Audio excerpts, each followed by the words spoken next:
Ayan po yung puppy namin bago naging blue yung mata niya bigla.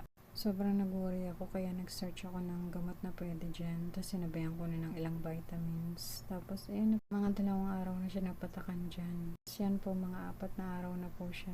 Medyo nag-less na yung blue niya pero okay na siya. Tapos pinagpatuloy lang namin siya ng 7 days. Yun, nawala na talaga. Yun na, sobrang good na talaga yung mata niya. Parang yung dati na nakakatuwa.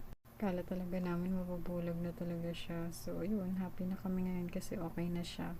Ang kulit-kulit na niya kasi gawa nga ng vitamins din. Biglang tumaba. Ang cute-cute talaga ng aso namin. So, yun lang po.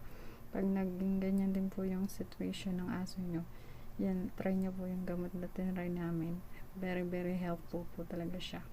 Ayan po yung puppy namin bago naging blue yung mata niya bigla. Sobrang nag-worry ako kaya nag-search ako ng gamot na pwede dyan. Tapos sinabayan ko na ng ilang vitamins. Tapos ayun, mga